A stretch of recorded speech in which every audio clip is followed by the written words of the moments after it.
Anubis/Anjubius/2 Ancient Greek, Alpha Nu Omicron Upsilon Beta Iota Sigma, also known as Inpugant WJNPW or Anpu. In ancient Egyptian Coptic, Romanized, Anup is the god of funerary rites, protector of graves and guide to the underworld in ancient Egyptian religion, usually depicted as a canine or a man with a canine head. Like many ancient Egyptian deities, Anubis assumed different roles in various contexts. Depicted as a protector of graves as early as the First Dynasty, c. 3100 circa 2890 BC, Anubis was also an embalmer. By the Middle Kingdom, circa 2055-1650 BC, he was replaced by Osiris in his role as Lord of the Underworld. One of his prominent roles was as a god who ushered souls into the afterlife. He attended the weighing scale during the weighing of the heart, in which it was determined whether a soul would be allowed to enter the realm of the dead. Anubis is one of the most frequently depicted and mentioned gods in the Egyptian pantheon. However, no relevant myth involved him. 3. Anubis was depicted in black, a color that symbolized regeneration, life, the soil of the Nile River, and the discoloration of the corpse after embalming. Anubis is associated with his brother Wepwet, another Egyptian god portrayed with a dog's head or in canine form, but with gray or white fur. Historians assume that the two figures were eventually combined, for Anubis' female counterpart is Anput. His daughter is the serpent goddess Kebechet. Anubis is a Greek rendering of this god's Egyptian name. 5-6 Before the Greeks arrived in Egypt, around the 7th century BC, the god was known as Anpu or Inpu. The root of the name in ancient Egyptian language means a royal child. Inpu has a root to inp, which means to decay. The god was also known as First of the Westerners, Lord of the Sacred Land, he who is upon his sacred mountain, ruler of the 9 bows, the dog who swallows millions, master of secrets, he who is in the place of embalming, and foremost of the divine booth. 7 The positions that he had were also reflected in the titles he held, such as he who is upon his mountain, Lord of the Sacred Land, foremost of the Westerners, and he who is in the place of embalming. 8 In the Old Kingdom, c. 2686 BC circa 2181 BC, the standard way of writing his name in hieroglyphs was composed of the sound signs and W followed by a jackal over a HTP sign. In Egypt's early dynastic period, c. 3100 circa 2686 BC, Anubis was portrayed in full animal form with a jackal head and body. 13 A jackal god, probably Anubis, is depicted in stone inscriptions from the reigns of Horahajur and other pharaohs of the First Dynasty. 14 Since pre-dynastic Egypt, when the dead were buried in shallow graves, jackals had been strongly associated with cemeteries because they were scavengers which uncovered human bodies and ate their flesh. 15 In the spirit of fighting like with like, a jackal was chosen to protect the dead, because a common problem and cause of concern must have been the digging up of bodies, shortly after burial, by jackals and other wild dogs which lived on the margins of the cultivation. 16. In the Old Kingdom, Anubis was the most important god of the dead. He was replaced in that role by Osiris during the Middle Kingdom 2000 to 1700 BC. 17 In the Roman era, which started in 30 BC, tomb paintings depict him holding the hand of deceased persons to guide them to Osiris. 18. The parentage of Anubis varied between myths, times, and sources. In early mythology, he was portrayed as a son of Ra. 19 In the coffin texts, which were written in the First Intermediate Period, c. 2181 to 2055 BC, Anubis is the son of either the cow goddess Hesat or the cat-headed Bastet. 20 Another tradition depicted him as the son of Ra and Neph. 19 The Greek Plutarch c. 40 to 120 AD reported a tradition that Anubis was the illegitimate son of Neph, and Osiris, but that he was adopted by Osiris's wife Isis. 21 For when Isis found out that Osiris loved her sister and had relations with her in mistaking her sister for herself, and when she saw proof of it in the form of a garland of clover that he had left to Nephthys, she was looking for a baby because Nephthys abandoned it at once after it had been born for fear of Seth. And when Isis found the baby helped by the dogs which with great difficulties lead her there, she raised him and he became her guard and ally by the name of Anubis. George Hart sees this story as an attempt to incorporate the independent deity Anubis into the Osirian pantheon. 20 An Egyptian papyrus from the Roman period 3380 AD, simply called Anubis the son of Isis.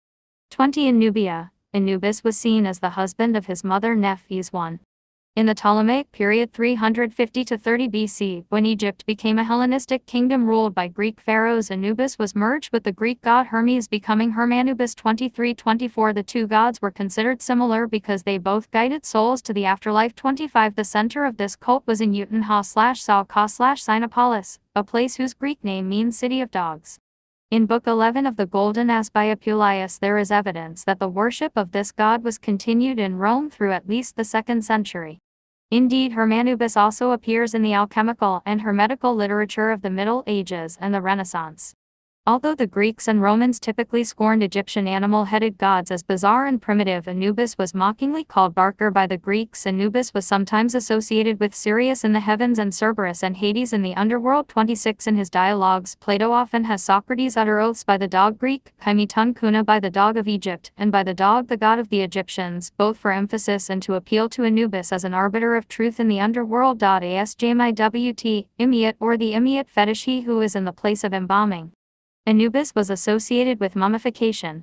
He was also called Achentizh, he who presides over the god's booth, in which booth could refer either to the place where embalming was carried out or the pharaoh's burial chamber. In the Osiris myth, Anubis helped Isis to embalm Osiris. 17. Indeed, when the Osiris myth emerged, it was said that after Osiris had been killed by Set, Osiris's organs were given to Anubis as a gift. With this connection, Anubis became the patron god of embalmers. During the rites of mummification, illustrations from the Book of the Dead often show a wolf mask-wearing priest supporting the upright mummy. Anubis was a protector of graves and cemeteries. Several epithets attached to his name in Egyptian texts and inscriptions referred to that role. Kentiamentia, which means foremost of the Westerners, and was also the name of a different canine funerary god, alluded to his protecting function because the dead were usually buried on the west bank of the Nile. 30. He took other names in connection with his funerary role, such as TPDWF, Tepi Juf, he who is upon his mountain, i.e. keeping guard over tombs from above, and NBT3 Deer, Neb Taj, Sir Lord of the Sacred Land, which designates him as a god of the desert. Necropolis 28-29. The Jumillic Papyrus recounts another tale where Anubis protected the body of Osiris from Set. Set attempted to attack the body of Osiris by transforming himself into a leopard. Anubis stopped and subdued Set, however, and he branded Set's skin with a hot iron rod. Anubis then flayed Set and wore his skin as a warning against evildoers who would desecrate the tombs of the dead. 31 Priests who attended to the dead wore leopard skin in order to commemorate Anubis' victory over Set. The legend of Anubis branding the hide of Set in leopard form was used to explain how the leopard got its spots. 32. Most ancient tombs had prayers to Anubis carved on them. By the late Pharaonic era 664 to 332 BC, Anubis was often depicted as guiding individuals across the threshold from the world of the living to the afterlife. 34. Though a similar role was sometimes performed by the cow-headed Haver, Anubis was more commonly chosen to fulfill that function. 35. Greek writers from the Roman period of Egyptian history designated that role as that of Psychopomp, a Greek term meaning guide of souls that they used to refer to their own god Hermes, who also played that role in Greek religion. 25. Funerary art from that period represents Anubis guiding either men or women dressed in Greek clothes into the presence of Osiris, who by then had long replaced Anubis as ruler of the underworld. One of the roles of Anubis was as the guardian of the scales. 37. The critical scene depicting the weighing of the heart, in the Book of the Dead, shows Anubis performing a measurement that determined whether the person was worthy of entering the realm of the dead, the underworld known as Duat. By weighing the heart of a deceased person against Ma'at, or truth, who was often represented as an ostrich feather, Anubis dictated the fate of souls. Souls heavier than a feather would be devoured by Amit, and souls lighter than a feather would ascend to a heavenly existence. Anubis was one of the most frequently represented deities in ancient Egyptian art. 3. He is depicted in royal tombs as early as the 1st dynasty. 7. The god is typically treating a king's corpse, providing sovereign to mummification rituals and funerals, or standing with fellow gods at the weighing of the heart of the soul in the Hall of Two Truths. 8. One of his most popular representations is of him with the body of a man and the head of a jackal with pointed ears, standing or kneeling, holding a gold scale while a heart of the soul is being weighed against Ma'at's white truth feather. 7. In the early dynastic period, he was depicted in animal form, as a black canine. 40. Anubis's distinctive black color did not represent the animal, rather it had several symbolic meanings. 41. It represented the discoloration of the corpse after its treatment with natron and the smearing of the wrappings with a resinous substance during mummification. 41 being the color of the fertile silt of the river Nile to Egyptians. Black also symbolized fertility and the possibility of rebirth in the afterlife. 42 in the Middle Kingdom, Anubis was often portrayed as a man with the head of a jackal. 43 an extremely rare depiction of him in fully human form was found in a chapel of Ramesses II in Abydos. 41-6. Anubis is often depicted wearing a ribbon and holding a Nh3 flail in the crook of his arm. 43 another of Anubis's attributes was the Jamiwt or Immiyat fetish, named for his role in embalming. 44 in funerary contexts, Anubis is shown either attending to a deceased person's mummy or sitting atop a tomb protecting it. New Kingdom tomb seals also depict Anubis sitting atop the 9 bows that symbolize his domination over the enemies of Egypt. Although he does not appear in many myths, he was extremely popular with Egyptians and those of other cultures. 7 the Greeks linked him to their god Hermes, the god who guided the dead to the afterlife. The pairing was later known as Hermanubis. Anubis was heavily worshipped because, despite modern beliefs, he gave the people hope. People marveled in the guarantee that their body would be respected at death, their soul would be protected and justly judged. 7. Anubis had male priests who sported wood masks with the god's likeness when performing rituals. 7. 8 his cult center was at Sinopolis in Upper Egypt, but memorials were built everywhere and he was universally revered in every part of the nation. In popular and media culture, Anubis is often falsely portrayed as the sinister god of the dead. He gained popularity during the 20th and 21st centuries through books, video games and movies where artists would give him evil powers and a dangerous army.